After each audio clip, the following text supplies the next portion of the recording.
Heyo, John Lee Dumas here of Entrepreneur on Fire, the #1 business podcast, and you are listening to the How to Quit Working show by Jeff Steinman, where you'll hear insights, stories, and inspiration from successful entrepreneurs who quit their job and started a business. Prepare to ignite. This is the How to Quit Working show. Jeff Steinman believes entrepreneurship is the only true path to freedom. That's why he created the How to Quit Working show, where you'll hear stories, insights, and inspiration from lifestyle fanatics who left their soul-sucking 9-to-5 job forever. Now, here's your host, author, entrepreneur, and ultimate lifestyle fanatic, Jeff Steinman. Hello and welcome to the How to Quit Working show. Got a great show coming up for you today. We're just going to chat, and coming up later in the show, Heather is going to talk about roadblocks, and this is such an important topic because what determines if you're successful or not as an entrepreneur is how well or poorly you're able to deal with roadblocks. I think a common misconception is I should create a business or I should design a business in such a way that there are no roadblocks or that I minimize the roadblocks. Actually, the more roadblocks there are, the stronger your business will be and the more money your business will make. So get good at, and not afraid of, but good at addressing roadblocks in your business. Heather's going to give us some great advice for how to do that. I'm going to be talking a little bit about a way to look at things in your life, a way to look at the little decisions that you're making in your life every single day about where to focus. That's really going to be transformational. I always think about it like we all say, well, if I only knew now what I knew 20 years ago. And I think that's a really powerful statement because we all know, well, yeah, we're a whole heck of a lot smarter now than we were 20 years ago.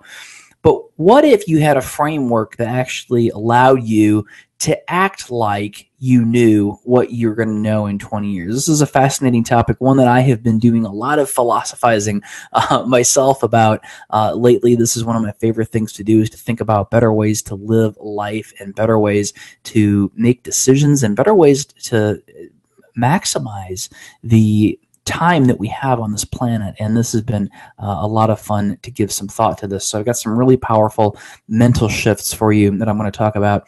Before we get into that, though, I want to remind you that tomorrow morning, this is Friday when this show's coming out, tomorrow morning I am doing a special webinar. Now, this webinar is going to be about how to start a business that actually makes money in the first 30 days.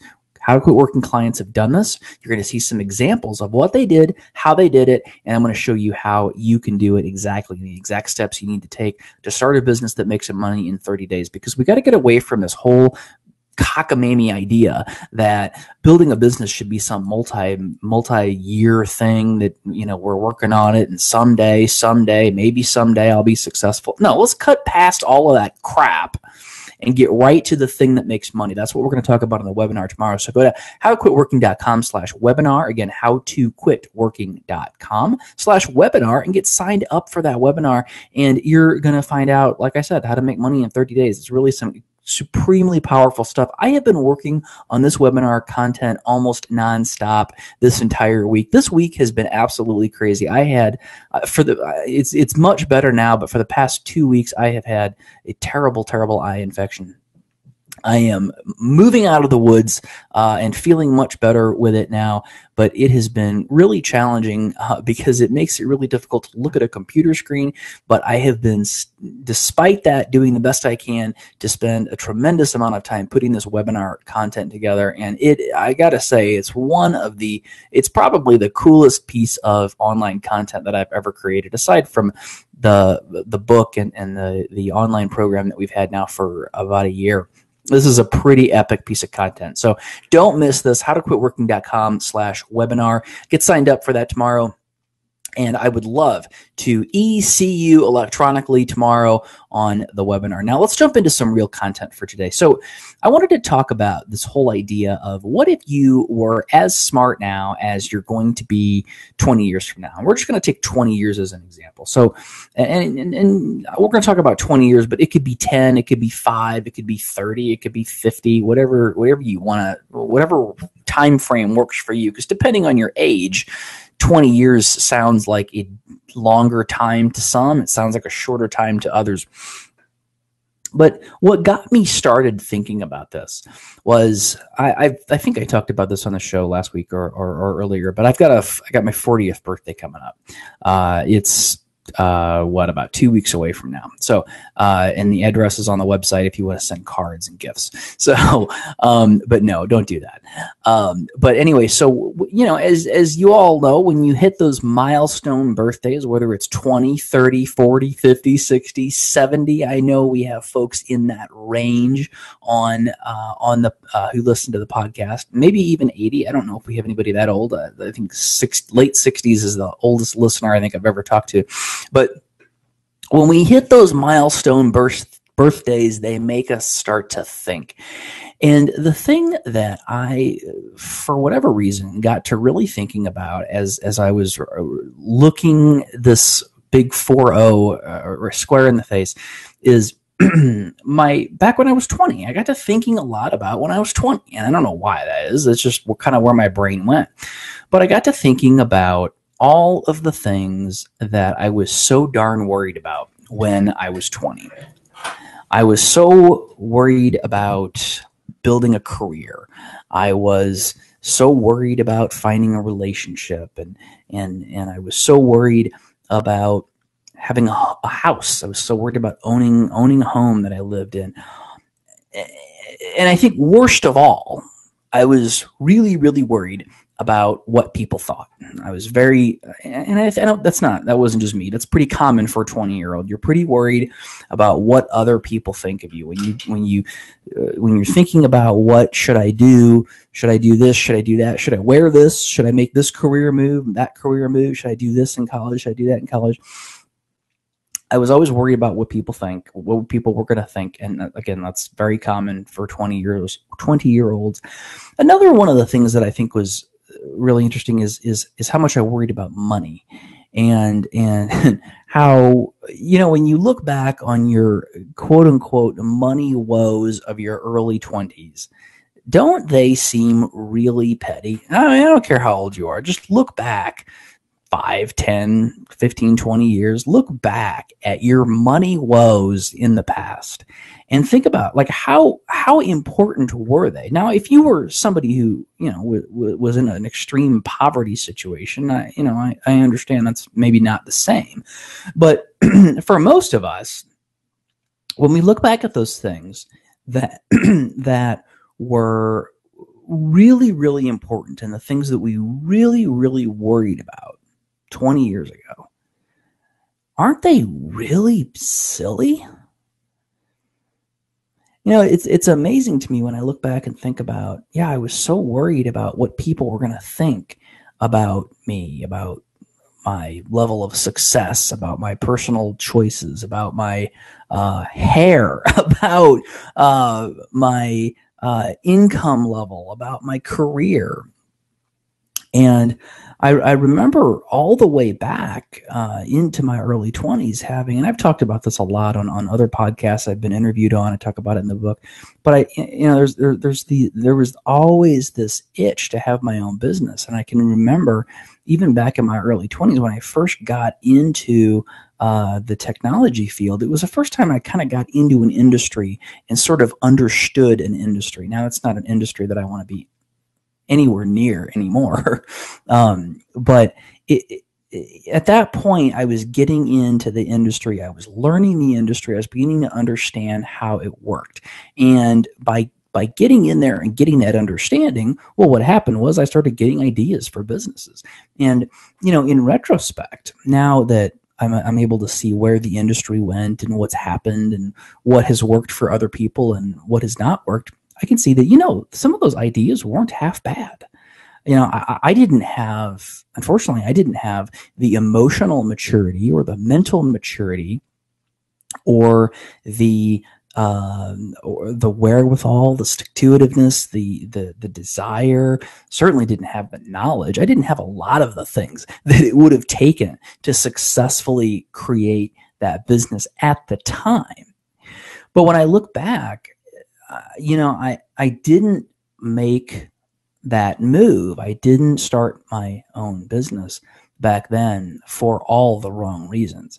And it's interesting the perspective that I have now, because I look back and I say, yeah, that little idea, that probably would have failed.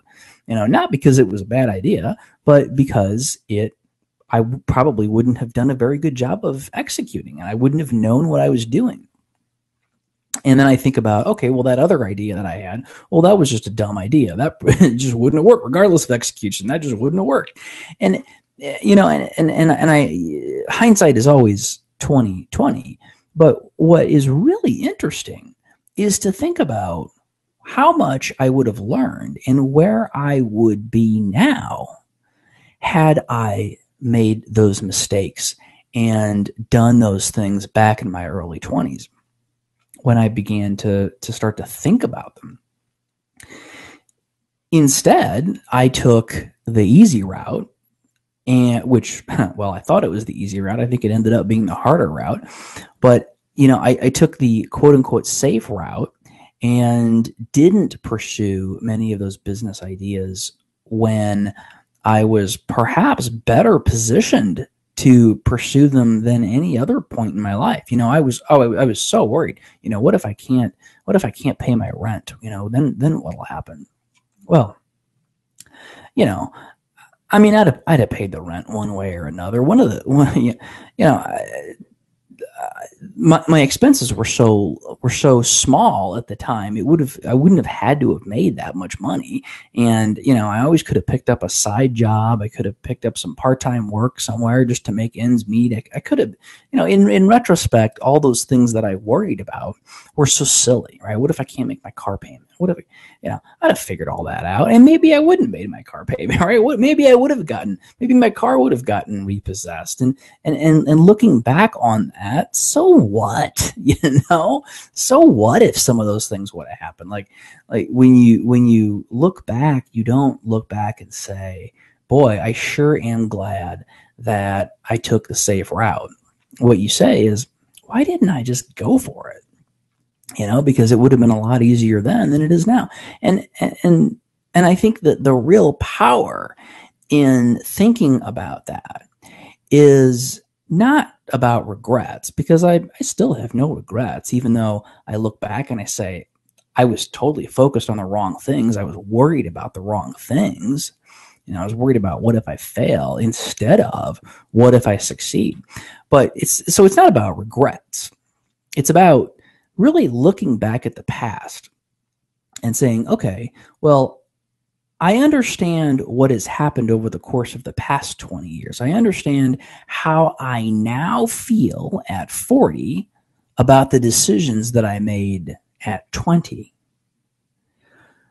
What I think is so incredibly powerful, and quite frankly has really changed the way I think about a lot of things over the past couple of weeks as I've began to integrate this framework into my thinking, is let's take that experience that I have of looking back over the past 20 years, and let's apply that to the next 20 years.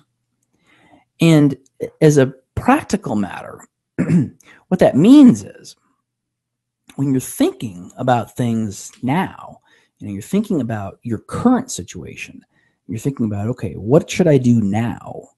Think about, step back a little bit and think about, how would I think about this 20 years from now?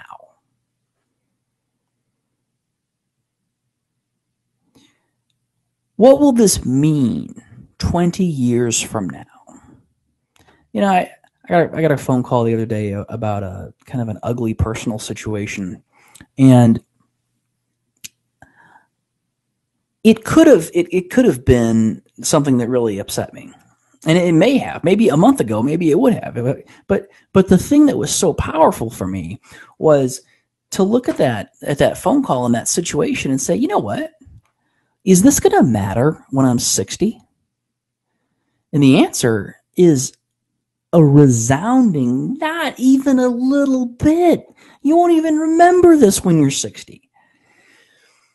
So what you can do is you can reframe everything in your current situation around how you would feel about it 20 years from now.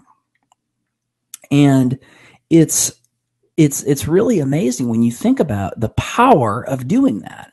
It's almost like, we always say, oh, if I only knew then what I know now, blah, blah, blah.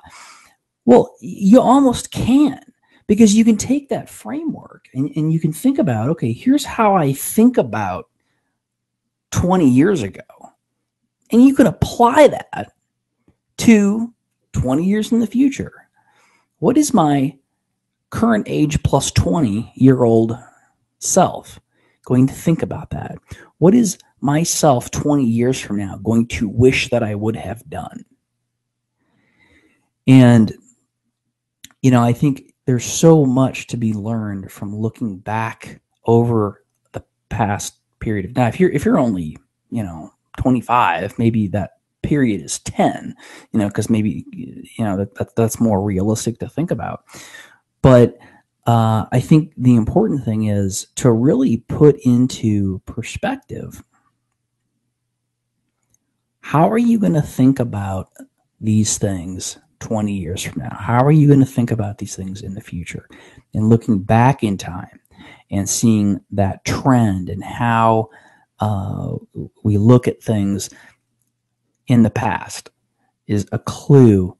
As it's not a clue. I mean, it's a roadmap, frankly, as to how we're going to look at our current situation in the future.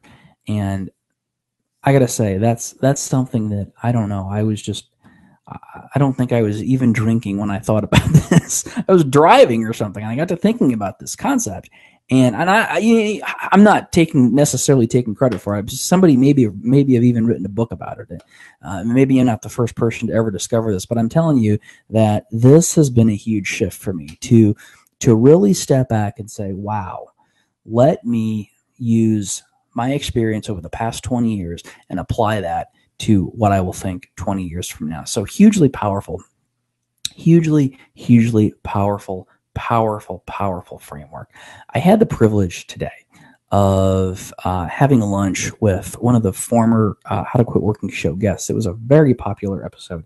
In fact, that record has since been broken, but at the time, this episode broke a download record, and you'd be surprised. It wasn't one of the super big famous people that was on the show. It was Bobby Linkamer, right? She has been freelancing for 45 years or something like that, and she talked about becoming a freelancer on the show. It was a very popular episode.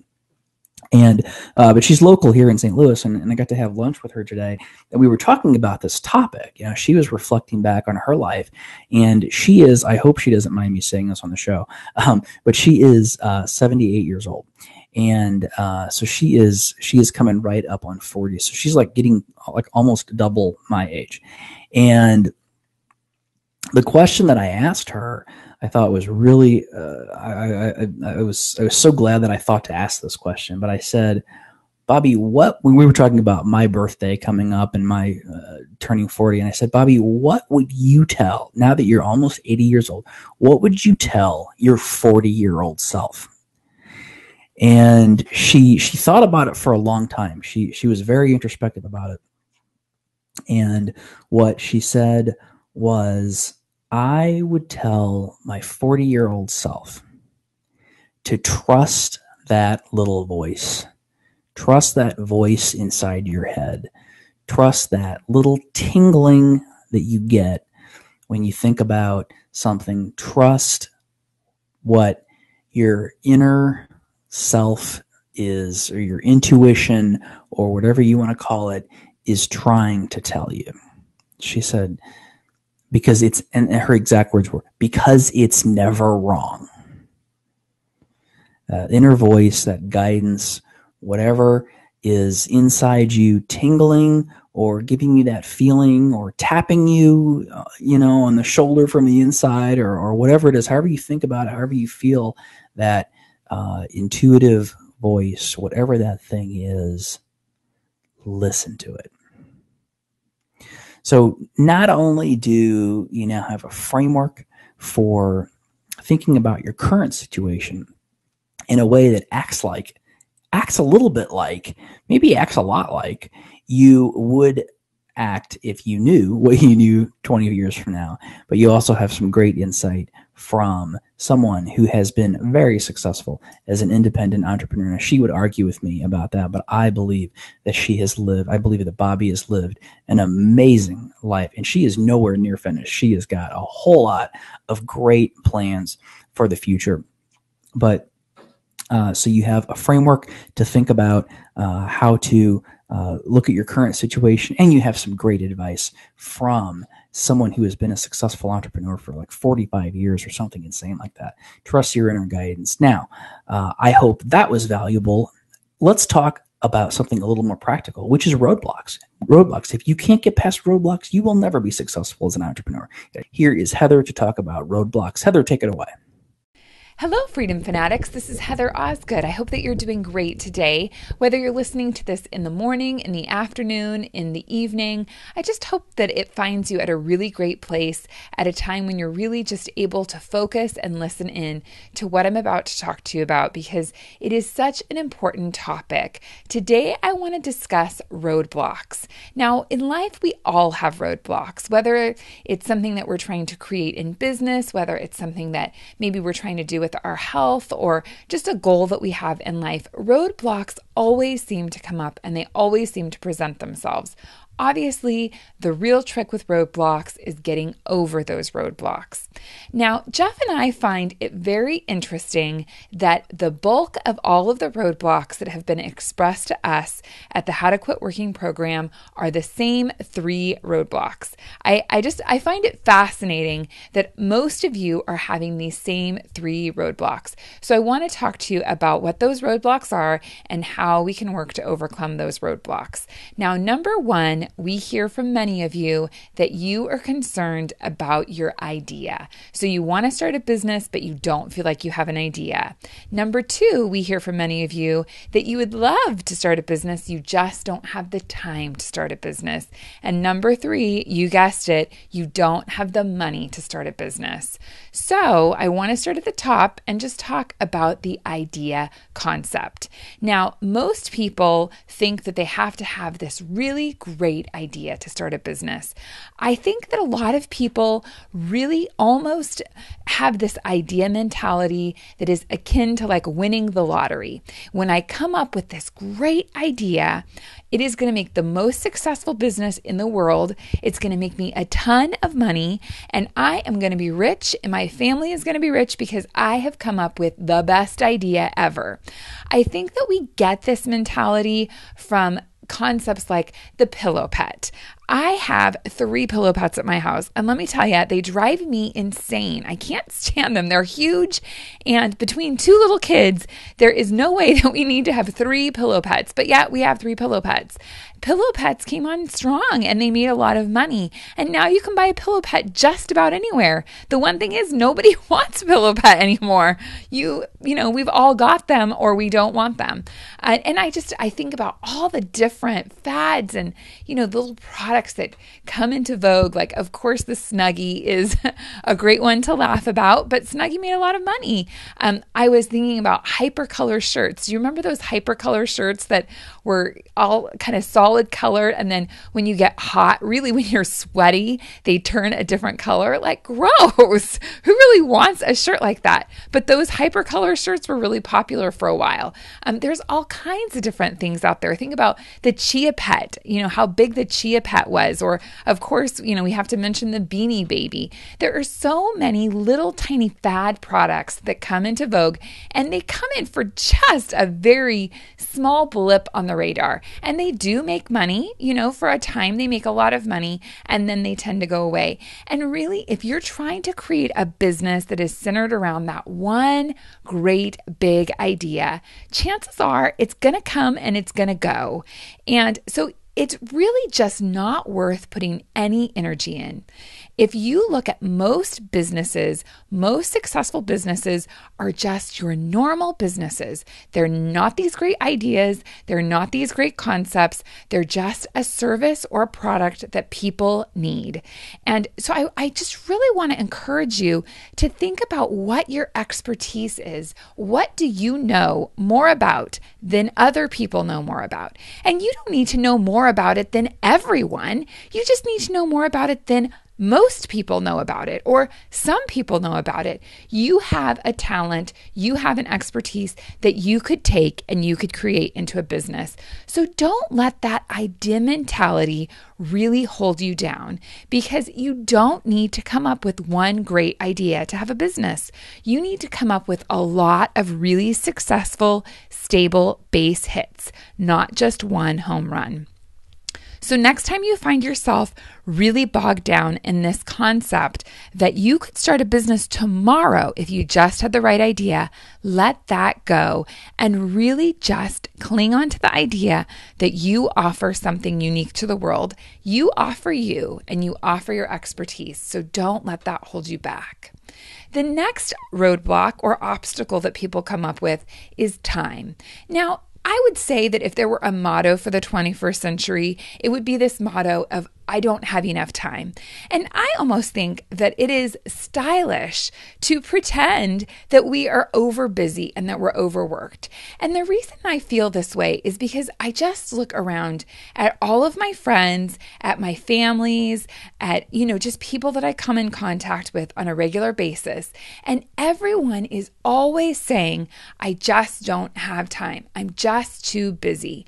And at the end of the day, we could talk about time management strategies. We could talk about how to effectively use your time. And those are all great things. And maybe at some point we will talk about those. But really, at the end of the day, it's just about your choices. Time is just about making choices. Each of us has 24 hours in a day. That's it. Nobody can buy more hours. Nobody can save more hours. If you don't use the hours up today, you're not going to have them tomorrow when you've got that big project due. Everybody just has 24 hours in a day. And so it really is just about your choices. It's about choosing different things with your time. And that is just such a crucial concept for you to embrace. We choose to do all kinds of things. We choose to watch TV. We choose to spend hours surfing the internet. We choose to spend hours on Facebook.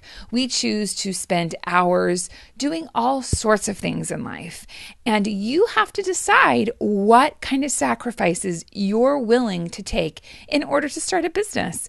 And there's no question about it. If you're currently working, if you're unemployed, if you don't have a job because you have decided to quit because you want to start a business, it doesn't matter who you are or what walk of life you're in. Time is an important element, and you are going to have to make sacrifices to start a business. You have to work really, really hard to get a business up and off the ground and succeeding. What we really need to examine is this idea, though, that the sacrifices that you're making today, these short-term pains, you're putting in for long-term gains. So now I don't work nearly as hard today as I did when I started my business. And part of the reason I don't work as hard today is because I have systems and processes in place. I have a plan of action and I know how to proceed. I know the things that are going to be profitable for me and the things that aren't going to be profitable for me. When you start a business, there's a lot of upfront time investment that needs to take place. So I want you to really examine how you're spending your time and decide what choices you want to make. I was listening to Tim Ferriss the other day, and he said that he does the bulk of his reading on his smartphone, on his mobile device, when he is waiting in lines. So in life, how often do we wait in lines? We wait in lines everywhere. And he does a lot of traveling. So he spends his travel time on this device reading. And I just thought that was such a great suggestion, because how many of us do so many things that we aren't maybe having that opportunity to gain knowledge in that time. Think about your commute. Are you using your commute to really gain knowledge? Are you using time when you have a smartphone or a device to do reading? And it's the same concept with your business. How could you make a sacrifice? How could you cut something out in order to create a business? I had a client recently who did this terrific, really detailed calendar of all of the time she was spending doing things. And we had to really go through that calendar and we had to examine what time was she spending and was that the appropriate time for what her goals were. So right now, if your goal is that you want to start a business, how are you making changes in your schedule to make that a top priority? How are you getting that to the top of your list and really making it happen? Time is all about choices. I don't ever want to ever hear anyone say they don't have enough time. Everybody has the ability to make time in their lives to do the things that are important for them. So really give that some consideration. The next roadblock that we encounter is this roadblock that is money.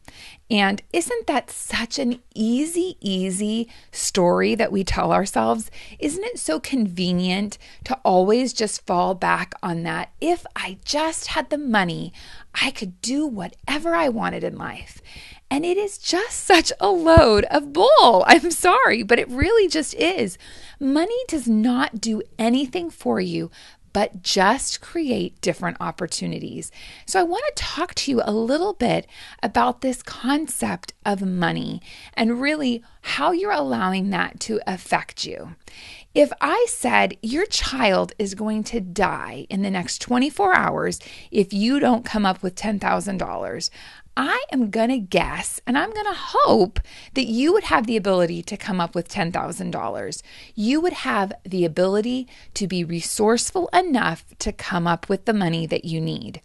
Now, I want to rephrase this thought. So I'm guessing probably a certain percentage of you out there have children. Probably a lot of you have children. And if your child's life was on the line, wouldn't you want to sacrifice for that? It's the same concept if you think about you putting so many hours into this job. So I know that with my first son, who is now 18, I spent at least 40, if not 60 hours a week working. I would drop him off at the before school program at about 7 a.m. and I would pick him up at the after school program about 6 p.m. Now, I was a single mom and I was working really hard, but I made that a choice. Obviously, I chose that that's what I wanted to do. And I missed so much. And that's part of the reason why I am making a different choice as I have these two little ones now, to really decide that it's important for me to spend time with them. If I told you that you were right now missing 50% of everything that happens in your child's life, you're missing 50% of their learning, of their playing, of their running, of their new experiences by going to this job, by working 40 or 60 hours a week with commute time, you are missing all of this life. You're missing their childhood. And if I told you you needed to come up with $50,000 so that you wouldn't miss your child's upbringing, you wouldn't miss their childhood, is that something that you would have the capacity to do? How can you become resourceful enough to create that money? It's not about having money. No one has enough money. Donald Trump doesn't have enough money. No one has enough money. It's about creating money. It's about being resourceful enough to acquire money. And I want you to really give that some thought. Give that some consideration. It is about creating money. It is about being resourceful with money. And if you haven't ever gone down this path and you feel very trapped by this idea, I want to open your mind up to it a little bit. I want you to really just think about, how do you create money? You create money in lots of different ways. Maybe you pay off debt. And all of a sudden now you don't have debt. You can put that money into savings. So maybe you're saving money. And I know that those are two of the hardest things to do, but really they work at the end of the day. Maybe you need to really examine your spending. Maybe you need to examine your lifestyle and make those choices so that your expenses aren't so great. Maybe you need to give up your week-long family vacation. Maybe you decide to go camping this year. Think about how you could create that money just with the money you have coming in. Maybe you decide that you need an SBA loan. There are SBA loans out there, and they are not easy to get, but they are definitely out there. They're accessible to you. Maybe you decide that you need venture capital. Maybe you decide that you are going to beg and plead people out there who have money to invest in you and your ideas and what you're worth. There are ways to get money. There are ways to acquire it. You just have to decide that you want to be resourceful enough to actually get that money. So I don't want to hear that as an excuse. I want you to really just put your mind to it. Make the decision that you're not going to let that be a roadblock to you, and really decide how that could affect your ability to create what it is that you need. The other concept is to think about the amount of money you need to start a business doesn't have to be that great. I threw out the dollar amount of $50,000. You might have $100. I love the story of the business that I just sold last year. We started that business with $2,000 and worked it up to being nearly $1 million a year company. That's it. That's all we put in. You don't necessarily have to have a ton of money to start a business. So don't let that be a roadblock for you. My challenge for you this week is for you to really think about how you are changing the questions you ask yourself. So right now, I'm guessing a lot of you are saying, how could I ever start a business? When you listen to the How to Quit Working show, that's the first thought that comes in your mind. How could I do that? Most people think it's just not something that I could do. I don't have the ability. And you start telling yourself, why would I be able to do that? Or how could I do that? Or where would I get the time? Where would I get the ideas? Where would I get the money? You start really just coming up with this barrage of questions to yourself that are just totally self-defeating. I want you to change the questions you're asking yourself. Instead of saying, how could I start a business? How could I make that happen? Say, when can I start my business? When am I going to get started? Next, I want you to say, how am I going to come up with my idea? When am I going to come up with my idea? How am I going to create time and space in my life to make this happen? How am I going to be resourceful enough to get the money I need to make this dream a reality? You can do it. I know that you can do it. And the reason I know you can do it is because thousands and thousands of people out there are doing it every day. And you are no different. You're just as smart and you're just as capable. Really put thought into that. Really examine how you are allowing your questions, your internal monologue, to be self-defeating for you. It's not about the idea. It's not about the time, and it's not about the money. It's about you today making a decision to go for it and actually do it. So do it. I'm just telling you today, take that leap of faith. You have the ability. I am looking forward to talking to you next week. And until then, change your questions, get rid of those roadblocks, and have a wonderful day. Great advice from Heather on how to deal with roadblocks. Now, not only is there roadblocks in business, there is a lot of stuff that is helpful to know. And it's helpful to have somebody who has already been there and already done that. It's almost like having someone who has already dealt with and sees coming the situations that you're going to face in the future, on the next step of your quit working journey. And that is what Heather can provide. She has been there. She has done this. She has started multiple successful businesses. So when you're sitting there with that question going, I don't know. What should I do? I wonder, how should I go? Which direction should I go? Well, how about if you had somebody who's already been there, who's already asked that question, who's maybe made the mistake, who's maybe made the right decision, but definitely has the experience. If you want that, then Heather is the person for you. Go to howtoquitworking.com/coaching and get more information about how to quit working coaching. And remember this throughout the next week, well, actually maybe forever. Remember that in 20 years or sometime in the future, you are going to look back on this current moment, on this thing that you're doing right now, on this decision that you're making, on this journey that you're on. You are going to look back on it and you are going to have an opinion about it, and you're going to be a lot smarter. So think about, what have you learned from the past in your life, from your previous life experiences? What have you learned about what you're going to think in the future about where you are right now?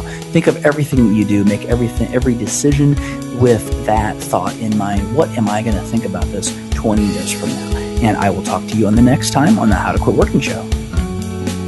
Thanks for joining us on the How to Quit Working Show.